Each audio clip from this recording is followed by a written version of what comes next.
On parlait à l'instant de l'Europe puissance, de l'Europe souveraine. Ça, c'est le discours d'Emmanuel Macron. Comment essayer de se projeter dans l'Union européenne, sachant que les élections du 9 juin marquent une étape importante, mais qu'on risque aussi d'avoir le vote pour ou contre Emmanuel Macron selon un système de référendum. On en a parlé aussi avec Denis Ferré, notre précédent invité, de la manière dont s'organisaient les institutions, ce qui est fédéral, ce qui ne l'est pas, sachant que le mot fédéral n'est jamais utilisé, c'est le mot intégration qui est utilisé. Et on disait que l'eurozone, par exemple, le marché sont totalement intégrés, comme on le sait déjà, c'est vrai, et que d'autres domaines, d'autres compétences le sont moins, mais qu'il y a des évolutions, comme sur le pacte migratoire. On va essayer de voir, d'avancer dans cette réflexion sur l'Union européenne avec nos deux invités qui connaissent également bien le sujet et qui sont avec nous ce matin. Patrice Aubert, qui est ancien fonctionnaire, qui a été à la mairie de Paris, en particulier administrateur de la ville de Paris, avant de finir sa carrière à la RATP. Bonjour Patrice. Bonjour. Je dis Patrice parce que vous avez été aussi chroniqueur un peu sur cette antenne au moment où il y a eu l'épisode des poissons roses et de la réflexion au sein de la gauche, du Parti socialiste en particulier, sur la manière de se positionner sur un certain nombre de sujets sociétaux notamment. Et puis Gérard Vernier est aussi des nôtres, qui est également ancien fonctionnaire à la Commission européenne de 1973 à 2011, c'est dire la longévité, qui lui est rédacteur du Périscope. C'est un bulletin de veille informatif sur les décisions et les activités de l'Union européenne. Bonjour Gérard Vernier. Bonjour. Et donc tous les deux, Patrice Aubert et Gérard Vernier, vous publiez L'Europe et ses défis, l'émergence d'une puissance continentale aux éditions L'Harmattan. Est-ce qu'on peut déjà saisir d'emblée ce qui pour vous est l'enjeu clé de l'élection du 9 juin? Patrice Aubert. L'enjeu de l'élection du 9 juin, c'est de porter une majorité qui va continuer le travail qui a été fait afin d'avoir une Europe forte et souveraine pour défendre les valeurs de l'Europe, pour défendre les intérêts de la France et pour défendre notre civilisation. Gérard Vernier. Oui, je partage tout à fait cette opinion, mais je voudrais aussi profiter du fait que nous sommes aujourd'hui le 9 mai et que c'est donc l'anniversaire de la déclaration Schuman du 9 mai 1950 et le ministre en question à l'époque a, je crois, bien posé le problème en disant l'Europe ne se fera pas d'un coup ni dans une construction d'ensemble, elle se fera par des réalisations concrètes, créant d'abord une solidarité de fait. Et là, moi j'ai la conviction que, bien sûr, beaucoup de choses ont évolué, mais que ça reste dans l'ADN de l'Europe. Et quand vous dites solidarité de fait par des réalisations concrètes, est-ce qu'on peut déjà en citer quelques-unes ou est-ce que cela va compter déjà dans l'élection du 9 juin? Je crois que toute l'histoire de l'Union depuis sa création est ponctuée par un certain nombre d'avancées qui effectivement étaient des choses, disons tout à fait concrètes.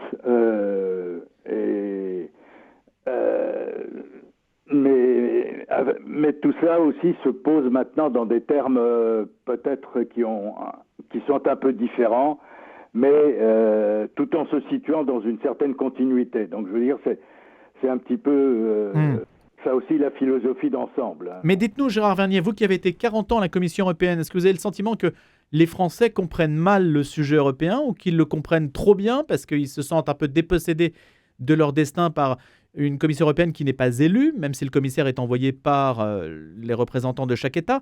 Comment appréhendez-vous le sujet vu de cette réalité-là, de ce poste d'observation-là? Je rejoins tout à fait votre observation en disant que, en effet, les commissaires ne sont pas élus, mais il ne faut pas oublier qu'au gouvernail, il y a aussi les ministres des États membres, et je ne parle même pas de la réunion des chefs d'État et de gouvernement, mais disons, les ministres, moi, personnellement, je n'ai jamais participé à l'élection d'un ministre. Donc, je crois que c'est un peu un faux procès que l'on fait à la Commission en mettant en avant ce genre d'arguments. Patrice On pourrait Aubert. dire, moi, je crois que l'Europe est très démocratique, en fait, mais elle ne correspond pas au schéma que nous avons en tête en France. En France, on a l'habitude d'avoir un exécutif, un législatif, un judiciaire. En fait, en Europe, on a le peuple qui est représenté de façon différente. Il est représenté, les citoyens sont représentés au Parlement européen, les États sont représentés au Conseil européen et la Commission représente l'intérêt communautaire. Donc il y a 3 niveaux de représentation des peuples et des citoyens, et on l'oublie trop souvent. Et la Commission, elle n'est pas l'émanation du hasard, elle est une personne choisie par les présidents des différents États. Et les ministres doivent avoir l'accord, les commissaires, ils doivent avoir l'accord du Parlement, ce qu'on n'a pas dans notre pays. Donc je réfute complètement l'idée que l'Europe n'est pas assez démocratique. Elle manque de lisibilité. Comment préciser ce point, justement, quand vous dites les ministres doivent avoir l'accord du Parlement? Voilà, le président de la Commission, il a travaillé avec 30 commissaires qui sont désignés chacun par les États. Et avec ces 30 commissaires, ils forment une sorte de gouvernement. Thierry Breton pour nous. Thierry Breton pour nous. Mais avant qu'il y ait Thierry Breton, il y avait Madame Sylvie Goulard qui avait été proposée. Et quand elle est passée pour examen, en quelque sorte, devant le Parlement européen, elle a été réfutée. Et donc, elle a dû renoncer à ce poste de commissaire. Et la France a dû présenter un nouveau commissaire qui a été Thierry Breton, qui lui a aussi fait un examen de passage, mais a été validé. Vous voyez, il y a un vrai contrôle en fait. Et les grandes orientations sont plutôt prises par le Conseil européen. Donc on est actuellement dans un système d'intergouvernabilité, de gouvernance. On n'est pas du tout dans une Europe fédérale. En fait, on venait dans une Europe de nations qui coopèrent, qui décident ensemble, avec des majorités, parfois unanimité, parfois des majorités qualifiées. Et donc, je considère que la France est tout à fait représentée, tout à fait associée aux décisions. Et quand elle ne veut pas d'une décision, en général, la décision n'a pas lieu. Et donc, Patrice Aubert, ça veut dire que le ministre, en fait, qui va à Bruxelles, mais qui peut rester 1 heure ou 2 et signer en bas d'un papier sans nécessairement très bien connaître le dossier, vous estimez qu'il est associé à la décision? Mais parce qu'avant qu'il y ait une décision, il y a eu tout un travail préparatoire. Lors du pacte migratoire, vous avez bien noté, les éditeurs ont bien noté, que ce document, ce dossier est en préparation depuis 9 ans. Ça veut dire que depuis 9 ans, il y a des discussions qui associent la Commission, les fonctionnaires de Bruxelles et les représentants des États dans des réunions. Et depuis 9 ans, ça avance. Et tant qu'il n'y avait pas d'accord, ça n'arrivait pas à déboucher.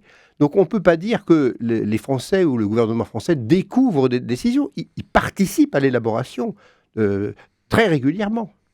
Que pensez-vous du fait que le fédéralisme, le saut fédéral soit envisagé dans la mesure où il permettrait de sortir d'une situation un petit peu hybride, ambivalente dans laquelle on est aujourd'hui? Personne ne parle aujourd'hui d'un saut fédéral. Donc je crois que ce n'est pas la peine de soulever le problème. Il faudrait une modification des traités, ça serait très compliqué. Je crois qu'il faut être beaucoup plus concret. Il y a un certain nombre, comme le disait Gérard Vernier, il y a un certain nombre de problèmes, de projets qui se posent. Les migrations, le climat, la guerre, l'intelligence artificielle. Et on voit bien que dossier par dossier, l'Europe arrive à trouver des solutions, à utiliser de nouveaux outils comme les pactes, les boussoles, les facilités. Et à travers ces outils qui existent, elle permet d'apporter des réponses aux problèmes que l'Europe a au fil du temps. Et quels sont, selon vous, et je pose la question aussi à Gérard Vernier, dans les grands succès de l'Union européenne, qu'est-ce qu'on peut citer? Parce que c'est peut-être là aussi une raison du désaveu apparent de l'opinion, mais après tout, on verra le 9 juin ce qui se passe. C'est qu'elle a du mal à matérialiser, à se représenter ce que l'Union européenne apporte réellement. Gérard Vernier. Oui, je crois qu'il y a quand même une chose qui est tout à fait matérielle et qui touche le porte-monnaie, qui a été la création de l'euro. Bon, qui certes ne regroupe pas l'ensemble des États membres, mais une bonne partie d'entre eux. Et je veux dire, soyons réalistes. Moi, j'ai beaucoup apprécié, vivant en Belgique, parisien expatrié, mais vivant en Belgique depuis quand même une bonne 50aine d'années, que je n'avais plus à changer d'argent en passant la frontière, n'est-ce pas?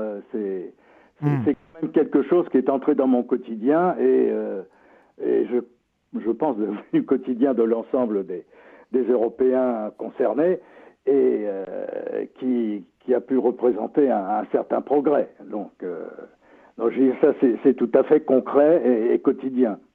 Patrice Aubert, de votre côté?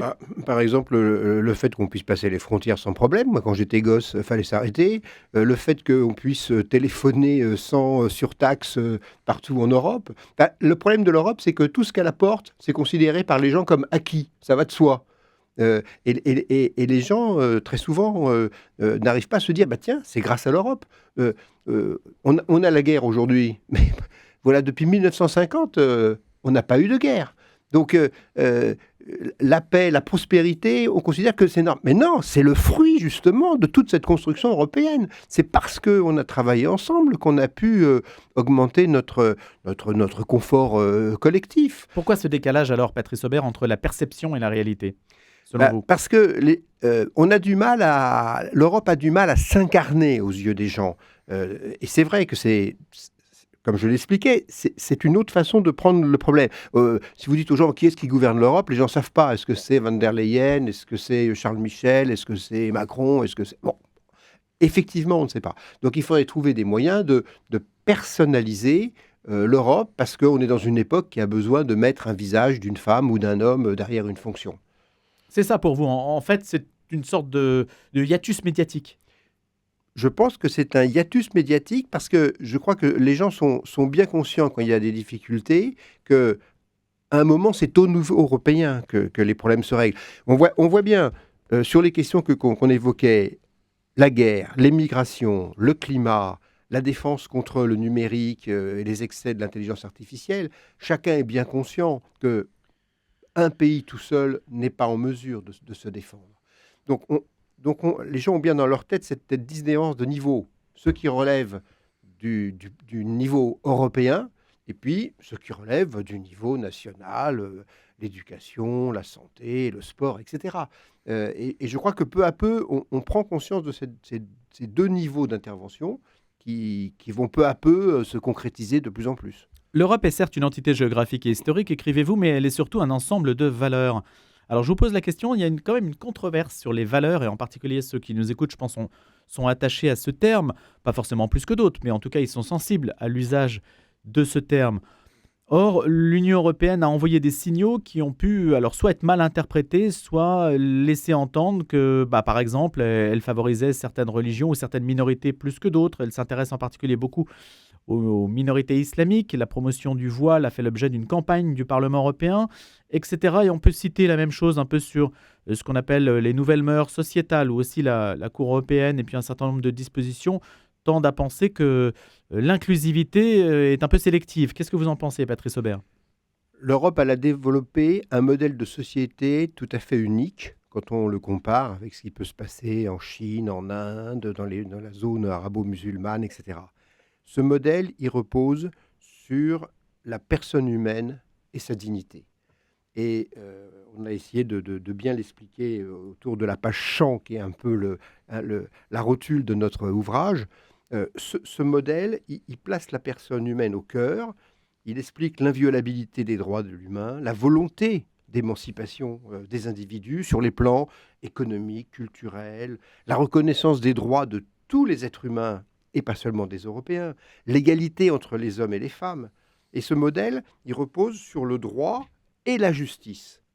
Et il prend soin du plus faible. Et il veut que l'économie soit au service d'une vision de l'humain. Et c'est cette vision de la personne humaine qui En quoi prend-il soin du plus faible, Patrice Aubert? C'est qui le plus faible? Le plus faible, c'est celui qui est en difficulté. C'est parce qu'on a cette conscience de la personne humaine qu'on va verser des allocations aux chômeurs, qu'on va s'occuper de la personne qui est malade, qu'on va prendre soin de la personne en situation de handicap, qu'on va avoir des tribunaux pour juger les gens en droit et pas simplement de façon discrétionnaire. Vous voyez, et toute cette personne humaine, d'où nous vient-elle? On a beaucoup d'héritages spirituels en Europe, mais il y a un ciment qui est le christianisme, qui est le cœur de notre matrice. Alors, il y a bien d'autres influences, grecques, romaines, l'influence juive, la confrontation avec la civilisation arabe, mais le christianisme a été et reste dans les cultures le ciment de notre civilisation, à vrai dire. C'est une civilisation. Gérard Vernier? Oui, ben justement, je crois qu'il y a un symbole qui peut-être ne trompe pas, c'est, puisque j'évoquais Robert Schuman, notre père de l'Europe, il est en voie de béatification. Hein. Donc, bon, s'il n'y a pas encore Saint Schuman, encore que je profite aussi du fait que nous soyons le 9 mai, pour préciser qu'à Bruxelles, chez les fonctionnaires européens, le 9 mai, qui est un jour de congé, justement, en mémoire de la déclaration de 1950, les fonctionnaires entre eux l'appellent la Saint-Schumann. Et bon, c'est quand même aussi, je crois, un des reflets de ces valeurs. Mais je voudrais revenir sur un petit point que vous aviez abordé précédemment, qui est en effet le problème de l'information des citoyens pour déterminer éventuellement leur connaissance de l'Europe.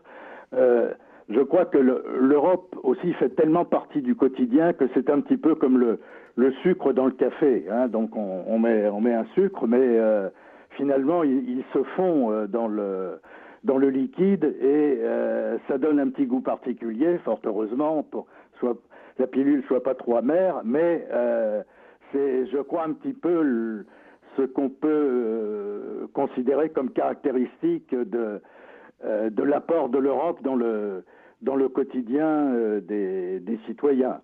Et ça, en plus aussi, je dirais, il y a un paradoxe, parce que on se dit mal informé sur l'Europe, et ça, je peux bien le comprendre, sauf que c'est pas un problème d'émetteur, parce que Oui. que l'information est même surabondante en ce qui concerne l'Europe, mais c'est un problème de relais.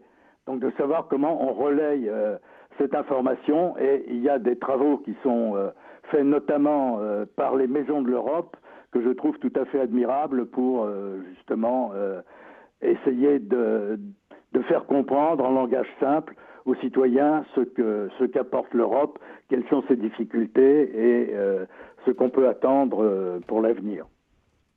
Patrice Aubert et Gérard Vernier, juste un mot, inscrire l'avortement dans la charte des droits fondamentaux de l'Union européenne. Qu'est-ce que vous en pensez, Patrice Aubert? Ça, c'est des questions compliquées. Hein. Très honnêtement, c'est des questions compliquées. Mais on est sur le terrain des valeurs, c'est pour ça. On est le terrain. Oui. Moi, à titre personnel, c'est pas un sujet qui m'emballe. Je remarque que ça ne relève pas des compétences de l'Europe. Donc, le Parlement a parfois tendance à prendre des décisions qui ne relèvent pas de son champ de compétences. Et donc, mais il ne peut pas en prendre de décision, le Parlement européen, justement. Il n'en prend pas, mais il vote une sorte d'inspiration. Mais ce qui trouble d'ailleurs les opinions, parce qu'il y a un certain nombre de sujets sur lesquels il se prononce, alors qu'il n'a pas la compétence pour traiter de ces sujets. Et du coup, ça crée justement toutes ces perturbations. Une sorte de brouillage. Oui, une sorte de brouillage. Gérard Vernier. Oui, là, je nuance un tout petit peu en ce qui concerne les compétences du Parlement, parce qu'il ne faut quand même pas oublier que maintenant, depuis quelques années, et notamment avec le traité de Lisbonne de 2007, le Parlement co-décide avec le Conseil pour tout ce qui concerne la législation. Donc ce qu'on appelle les règlements, les directives, la plupart donc sont vraiment co-décidés entre le Parlement et le Conseil. Donc il a quand même une fonction législative, ce que n'ont pas par exemple les chefs d'État, par rapport à l'Europe. Hein, donc je crois que ça... Depuis combien de temps, Gérard Vernier, le Parlement co-décide-t-il avec le Conseil européen? Comment? Depuis combien de temps? Ça s'est fait d'une manière progressive. Hein, ça remonte déjà même au traité de Maastricht, hein, donc au début des années 90. Mais qu'on comprenne bien, parce qu'on a dit tout à l'heure que le Parlement européen n'avait pas de droit d'initiative, contrairement à la Commission. Néanmoins, il a le droit d'influencer, il influence. Quand vous parlez de codécision, jusqu'où ça va avec le Conseil européen? C'est ça qu'on a besoin de comprendre. Avec le Conseil des ministres. Le Conseil des ministres, oui. C'est pas le Conseil européen. Oui, le Conseil des ministres, pardon. Oui. D'ailleurs, là aussi, on n'a pas fait preuve de beaucoup d'imagination au niveau de ceux qui ont conçu les concepts de conseil européen, etc. Moi, je vois par exemple dans l'autobus à Bruxelles, on dit que le quartier européen sera difficile d'accès pour la circulation parce qu'il y a un sommet européen. Et là, je crois que ça fait peut-être pas très juridique, mais pour les gens, c'est certainement déjà plus parlant. Donc ça, c'est à mon avis une question de lisibilité là aussi. Il ne faut pas négliger. Alors d'autre part, c'est vrai que la Commission, par les traités, a ce qu'on appelle donc le droit, voire presque le monopole de l'initiative en matière de réglementation. Donc c'est elle qui fait des propositions. Mais il ne faut pas oublier non plus que de plus en plus en amont, ce sont quand même les chefs d'État et de gouvernement ou les ministres, voire le Parlement européen, qui invitent la Commission à prendre telle ou telle décision. Donc je dirais qu'il y a initiative au niveau de la Commission et il y a impulsion au niveau des autres organes. Ma dernière question, Patrice Aubert. Qu'est-ce qui doit changer dans l'Union européenne? Vers quoi destinez-vous le fonctionnement de cette institution, l'étape d'après? Dans notre livre, on n'a pas fait de proposition. On a voulu faire un livre pédagogique pour que les électeurs comprennent. On a voulu faire un livre pédagogique pour que les élèves, les étudiants, toute personne comprennent deux choses. D'abord, quelle était notre histoire? Et je crois que nous avons réussi une gageure en racontant l'Europe en 100 pages. Je crois que c'est assez inédit.